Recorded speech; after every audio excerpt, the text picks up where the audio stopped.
Hey guys, welcome back to my channel. In today's video, we're going to test out 5 popular watercolor sets that are all under $25. We have the Winsor Newton Cotman set.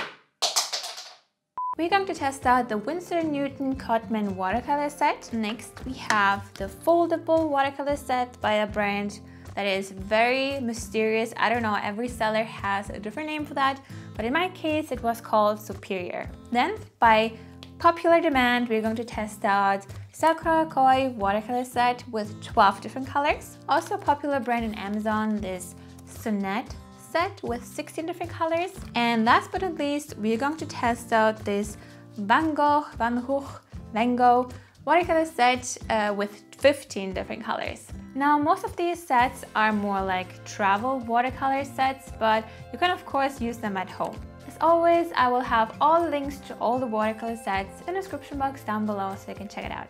Alright, so let's test out the watercolor sets in the category vibrancy, transparency or chalkiness, blooming and blending. Let's test out how vibrant and transparent these colors are first. Keep in mind that some watercolors are naturally more opaque than others. It doesn't mean that the quality is bad or anything. The colors may have the same pigments, but they are produced differently. Some are more opaque, some are semi-transparent, some are completely transparent.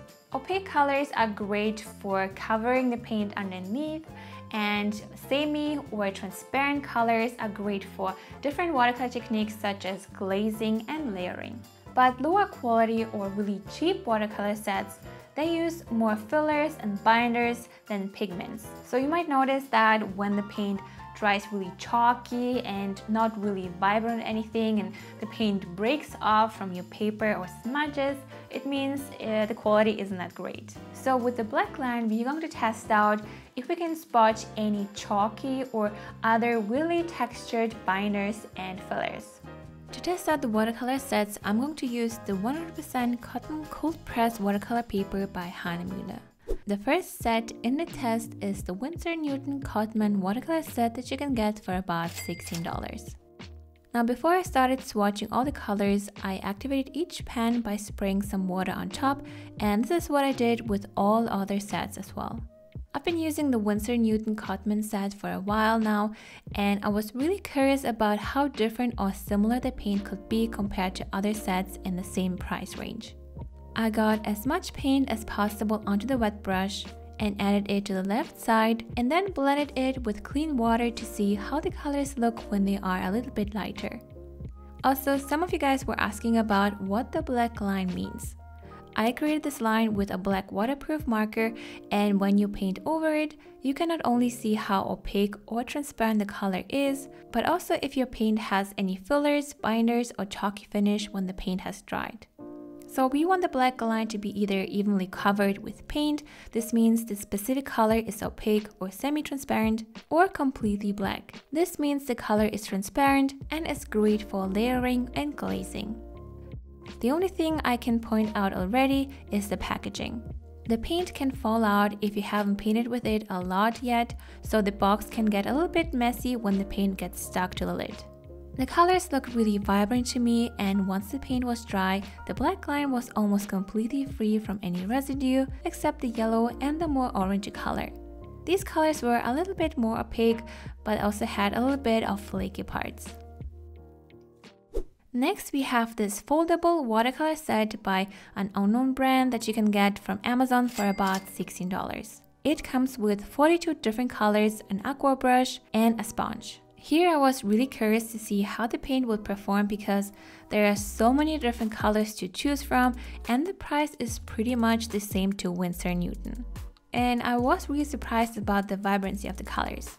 I tried to pick the same colors as the Winsor Newton set to see the difference, but it was pretty difficult to figure out what color is what because the chart was really confusing and the colors were sometimes placed in a random order, so I had to swatch them on another paper from time to time.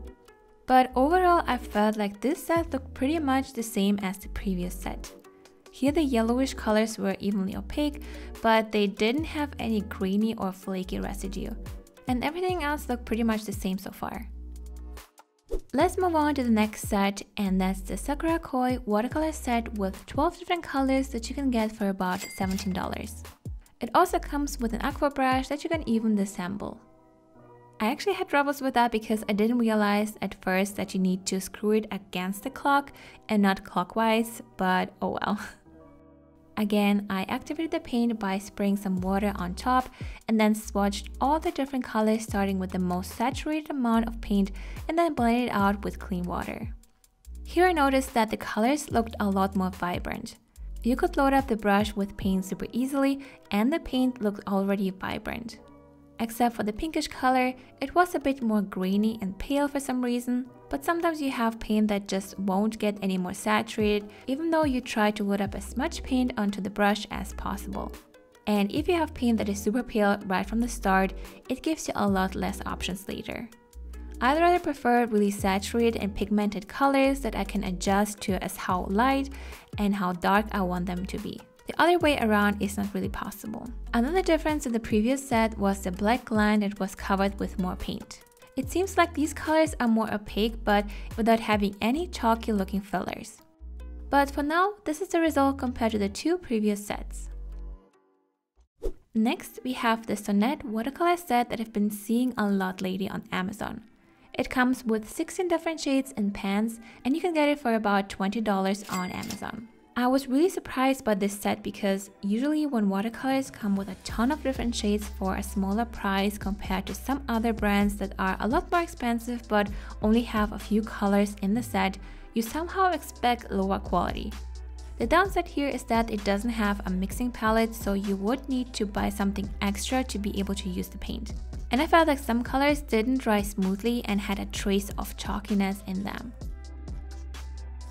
In my eyes, the colors looked a lot more vibrant compared to the three previous sets, and the black line was almost completely free from any paint. Only the yellow color was a bit more opaque and had an uneven coverage. Other than that, I really love the color choice and how vibrant the colors were compared to the three previous sets that we just tested. Last but not least, we have the Van Gogh or Van Gogh watercolor set that comes with 15 shades and pans and a small pocket brush, and you can get it for about $20 on Amazon. Here I felt like the colors are slightly less vibrant compared to Sonette, but really close to it. I like the color choice and how easy it was to apply the paint really evenly. All the colors look vibrant except the black colored paint, but I personally don't use black watercolors in my art, so it wouldn't be that important to me, but it was still interesting to see how different it was compared to the rest. But the downside here was that once the paint was dry, you could see a lot of paint on the black line. It would be totally okay if the black line was evenly covered in paint, but here I felt like there was a lot of chalky residue on the paper. Compared to the previous sets, this watercolor set performed the worst in the transparency category just because of the grainy residue. But now comes the very crucial test where we get to see how differently all these watercolor sets actually perform. We will test out how well the color spreads on the wet surface and also how they blend between each other. First, I applied a little bit of water to the paper, distributed it evenly, and then added one of the colors of each set to the wet surface. For some reason, I always go for red when I test out supplies, no idea why. And here you can really see the difference. Winsor & Newton smoothly started floating and melting on the wet surface and to distribute itself. The same goes for Van Gogh. But all three watercolor sets in the middle were just sitting there and doing nothing. And this isn't good because when I moved on to the next test, where I wanted to blend two colors together, only the Winsor & Newton and the Van Gogh were really easy to blend together. The foldable sets Sakura Koi and Sonette were really tricky to blend. The one color was just sitting there doing its own thing while the other color did the same. So I tried really hard to make them blend into each other. At some point, I finally made it somehow, but when the paint was dry, you could really see the flakiness and the lines of the colors trying to blend into each other, but not really succeeding. Winsor & Newton and Van Gogh, on the other hand, did a really good job.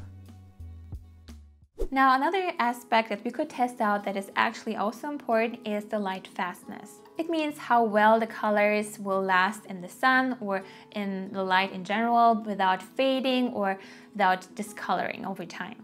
Here I won't test it out because it could be a whole separate video, but if you're interested, you can always check out the package of the watercolor sets. For example, Winsor & Newton Cotman set has this flyer, and you can actually see how permanent or how transparent or how light fast they are. And here, for example, it says that Prussian blue fades. So if you hang it up on your wall or maybe even in the sun, the blue color will just fade and maybe turn into a red or something completely different. Just keep that in mind. So make sure to check out the websites or the packages of every watercolor you are looking into buying, because if you want to sell your original artwork, for example, you'll need to make sure you use watercolors that don't just fade over time. So all in all, what I can say about all the different watercolor sets that we tested out today is that I really like the Winsor & Newton Cotman set because the colors are vibrant, they are not chalky, they are transparent, so you can really layer them and also use the glazing technique. But they're also really nice when it comes to blending on their own and also between each other. Now the foldable Sakura Koi and Sonette watercolor set were really vibrant. I really like the colors, except maybe 1 or 2 colors were a little pale in the Sakura Koi set, but other than that, the vibrancy was really great, and they were also not really chalky at all. But they did a really bad job when it came to blooming and blending. The paint would just sit there on the wet surface and move a little bit, but not really. And so the blending was a horrible experience because it was just so difficult. Maybe I did something wrong, maybe I did use too much paint or something, but usually it shouldn't happen. The Van Gogh set, on the other hand, behaved really nicely when it came to blending and spreading on the wet surface. It was really easy and smooth. Also, the colors were really vibrant and you could apply them and spread nicely.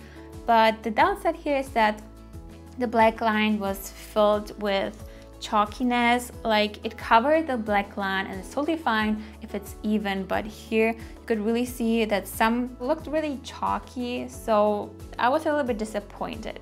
In conclusion, I would give this amount of stars in each category out of 5 possible stars. It's actually really difficult to say what is the best watercolor set here, because one set performed really well in this category but really poorly in the other, and vice versa. So it's really up to you what you're looking for. I personally would go for a set with vibrant colors that are rather transparent, because then I could layer them and also use the glazing technique, and a set that blends nicely and smoothly on wet surface, so you can use the wet and wet technique to create beautiful effects. So you can, for example, test out the Winsor & Newton Cotman set and practice the watercolor techniques and get better. And if you feel like it's time to upgrade, you can always choose the higher quality paints they offer. It really comes down to what you prefer. Here you have a lot of different options and you can pick out what works best for you. I just really hope that I could help you out making a decision when it comes to buying a new watercolor set. If you want to see more watercolor reviews, you can check out the videos right here. I really hope you enjoyed this video and found it helpful. If you did, please give this video a thumbs up to support this channel. And if you're new here, don't forget to subscribe and to click on the bell to get notified when I upload a new video every week. Thank you so much for watching, guys. Have a wonderful day, and I will see you soon. Bye!